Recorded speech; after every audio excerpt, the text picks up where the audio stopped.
সূরা ইয়াসিন কোন মানুষ যদি একবার পড়ে সওয়াবের নিয়তে 10 খতম কোরআনে কারীম পড়ার সওয়াব পাওয়া যায়। সে জন্মের পর থেকে আমরা এটা শুনে আসছি, কেন পাওয়া যায় এটা অনেকে জানি না।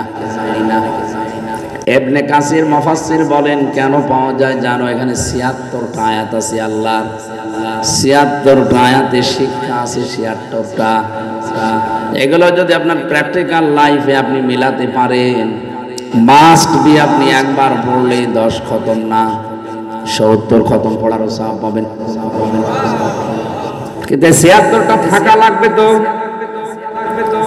একজন তেলাওয়াত করছে আরাইতাল্লাযী ইউকাযযিবু বিদ্দীন ফাযালিকাল্লাযী ইয়াদউল ইয়াতীম ওয়া লা ইয়াহুদ্দু আলা তাআমিল মিসকিন। ঘরের বারান্দায় বসে পড়ছে, হঠাৎ একজন ভিক্ষুক অসহায় এতিম মিসকিন এসেছে, ডাক দিয়ে বলে আমি ক্ষুধার্ত, যদি সামর্থ্য থাকে আমারে খাবার দেন। এই লোকটা যদি এখন রেগে গিয়ে বলে কি বলেন, আমি কোরআন শরীফ পড়ছি আর আপনি ডিস্টার্ব করেন, হবে? আপনি পড়ছেন কি? আপনি তো যা পড়ছেন ওইটা আমল করার জন্য সামনে ভিক্ষুক দাঁড়িয়ে আছে। যেটা পড়লেন ওইটা যদি আপনার সামনে এসে যায় কাজে পরিণত করার জন্য, ওইটা আপনাকে আগে করা লাগবে, কারণ ওইটা পালন করার জন্য আল্লাহ আয়াত দিয়েছেন। আপনি আয়াত পড়ে 10টা করে নেকি নেবেন প্রতি অক্ষরে, কিন্তু যে উদ্দেশ্যে আল্লাহ কোরআনে কারীমকে দিলেন ওই উদ্দেশ্য আপনি সফল করবেন না। আপনার সওয়াব হতে পারে, কিন্তু এর উদ্দেশ্য যেটা তার পারপাস আদায় হবে না। আমি আশা করি কথা বোঝাতে পেরেছি।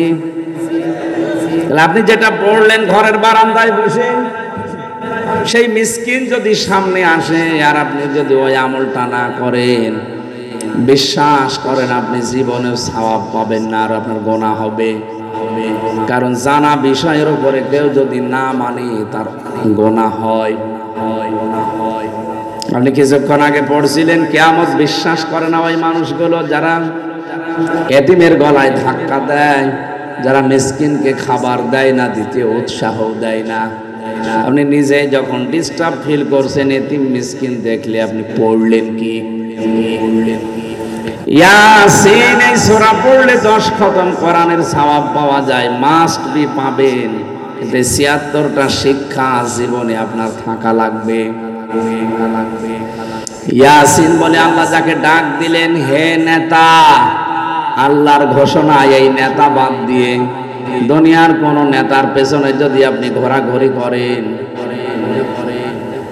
আপনি ইয়াসিন সূরা পড়ে 10 খতম না আরো আপনার গুনাহ হবে। কারণ যেটা পড়লেন আপনি ওটা নিজের জীবনে মানেন না। তাহলে আল্লাহর ঘোষণা দেওয়া নেতা এই পৃথিবীতে কয়জন পেয়েছি আমরা? আরো জোরে বলেন।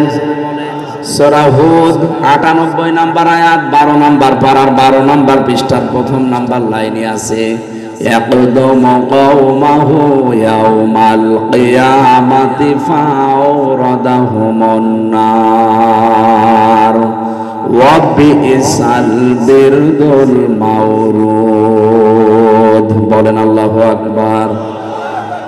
কাটসাট কথা এখানে এই আয়াতের সামারায় যদিও ফেরাউন সম্পর্কে আয়াতটা নাযিল হওয়া, কিন্তু আয়াতের বাংলা অর্থ বলছি একেবারে কাটছাট। যেই দলের নেতা জাহান্নামে যাবে ওই দলের যত কর্মী আছে তাদেরকে আল্লাহ জাহান্নামে পাঠাবে। আপনি আয়াতটা বাংলাদেশের সাথে মিলিয়ে বলেন তো কি অবস্থা? আপনি কি রাগ করলে? খাপের খাপ মিলে যাচ্ছে না? আল্লাহর ঘোষণা দেওয়া নেতা ইয়াসিন, হে নেতা, তিনি শুধু বাংলাদেশের জন্য না, চীনের প্রথম অর্থ আল্লামা ফখরুদ্দিন রাজি রহমতুল্লাহ আলাইহি দিয়েছেন। চীন মানে সাইয়্যিদুল আলামিন, আলম না আলামিন। আলম যদি বলতেন তাহলে এই পৃথিবীর ময়দানে এখন 257টা রাষ্ট্র আছে, যে রাষ্ট্রে আপনি বসবাস করেন না কেন বিশ্ব নবীকে আপনাকে নেতা মানা লাগতো, না তো আপনি জান্নাতে যেতে পারতেন না। শুধু পৃথিবীর এই 257টা রাষ্ট্র না, আপনি যদি অন্য কোনো গ্রহে বাস করেন, যদি আমি চাঁদের দেশে থাকি, ওখানেও আপনাকে বিশ্ব নবীকে নেতা মানা লাগবে, আদর্শ মানা লাগবে। কেউ যদি বলে না আমি মঙ্গল গ্রহে থাকি, ওখানেও আপনাকে নবীকে আদর্শ মানা লাগবে। কথা বুঝতেছে? বলেন তো কি বললাম? শুধু পৃথিবী না, যেখানেই যান না কেন আল্লাহর এই সৃষ্টি জগতে, সেখানেই বিশ্ব নবীকে নেতা আদর্শ আপনাকে মেনে নেওয়া লাগবে। এটা দুনিয়ার বিষয় যদি স্রেফ হতো আমি বলতাম না, এর সম্পর্ক পুরাপুরি আখিরাতের সাথে। কিয়ামতের দিন শুধু একজন মাত্র নেতা আমাদের পক্ষে তিনি দাঁড়াবেন, কোন নবী পর্যন্ত তার উম্মতের পক্ষে দাঁড়ানোর সাহস দেখাবে না। রব্বুল আলামিন যখন কাহার এবং জাব্বার নাম ধারণ করবেন, কিয়ামতের ওই কঠিন বিভীষিকার ময়দানে নবীরা পর্যন্ত নিজের অপরাধের কথা চিন্তা করে, নিজেদের জীবনের ভুল ত্রুটির কথা চিন্তা করে তারাও পেরেশান থাকবে। আমাদের নবী মুহাম্মদুর রাসূলুল্লাহ পর্যন্ত কথা বলতে প্রথমে সাহস করবে না। 50 বছর একাধারে তিনি সেজদায় পড়ে থাকবেন। শেষে আল্লাহ ডাক দেবেন, হাবিব, হে আমার বন্ধু, আপনি সেজদা থেকে মাথা তোলেন, সুপারিশ করেন, আমি আপনার সুপারিশ কবুল করে নেব। কাদের জন্য? যে মানুষগুলো দুনিয়াতে আপনাকে নেতার আদর্শ মানত। সূরা হুদের এই ৯৮ নাম্বার আয়াতটা পড়ার পরে এই বাংলাদেশ সম্পর্কে আমার যেন কেমন একটা সমস্যা হয়ে দাঁড়িয়েছে। যে দলের নেতা জাহান্নামে যাবে, ওই দলের যত কর্মী আছে সবাই তার সাথে জাহান্নামে যাবে। এটা দুনিয়ার বিষয় হয় কি করে? এটা তো আখিরাতের সাথে সম্পৃক্ত। এমন একজন নেতার আদর্শ অনুসরণ করা এক্ষুনি আমাদের দরকার, যে মানুষকে কিয়ামতের দিন আল্লাহ দেখলে আল্লাহরও ভালো লাগে। সূরা বানী ইসরাঈলের ৭১ নাম্বার আয়াত, প্রথম অংশটা বাড়ি যে মিলাবেন, ইয়াউমা নাদউ কুল্লা উনাসিন বিইমামিহিম। রব্বুল আলামিন বলেন, কিয়ামতের দিন প্রতিটি মানুষকে বিচার করার জন্য যখন আমি ডাক দেব, একা একা এখন আর ডাকবে না। প্রথমে ডাকবে একা একা, আর দ্বিতীয়বারে ডাকবে তিনি সিস্টেম অনুযায়ী তার নেতার সাথে। লক্ষ্মীপুরবাসী, এটা রেকর্ড হচ্ছে। কোন কারণে দুনিয়ার কথা, রাজনীতির কথা বলে আপনি পেছনে চলে যান?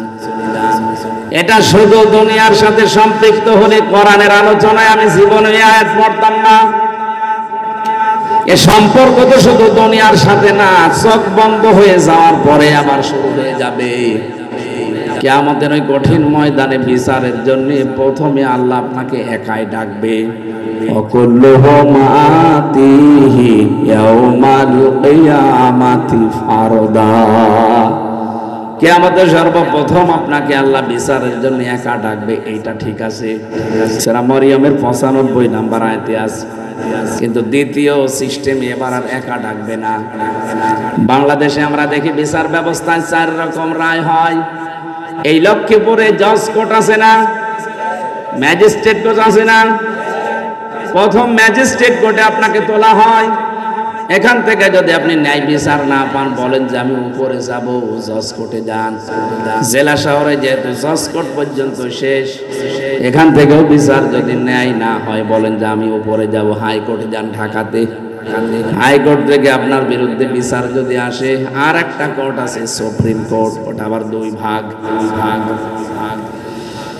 সুপ্রিম কোর্টের প্রধান বিচারপতি যিনি এখন আছেন, উনি যদি বলে আপনার বিরুদ্ধে কিছু রায় দিয়ে দেয়, শুধু আপনি না, এদেশের 18 কোটি মানুষ মেনে নিতে বাধ্য। কেউ যদি বলে না এ রায় আমি মানি না, তখন এদেশের মুক্ত জীবনে আপনাকে আর থাকতে দেবে না, 4 দেওয়ালের মাঝে দিয়ে দেবে। কথা বলে না কেন? বাংলার প্রধান বিচারপতির উপরে যে এই দেশে আর বিচারপতি নেই, এই জন্য তারটাই ফাইনাল। আল্লাহ রাব্বুল আলামিন কিয়ামতের বিচারে জেনেও তার উপরে আর কেউ কথা বলেন না কেন? প্রথমে হয়তো আপনাকে একা ডাকবে, দ্বিতীয়বারে যখন একবার ডাকবে এবার আর একা ডাকবেন না।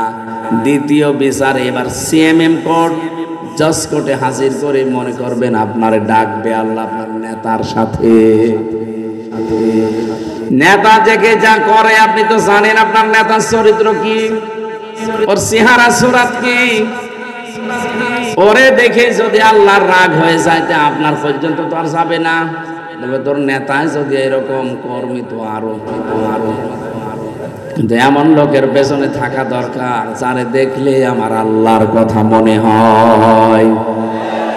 বাংলাদেশে এরকম নেতা নেই, কথা বলে না কেন?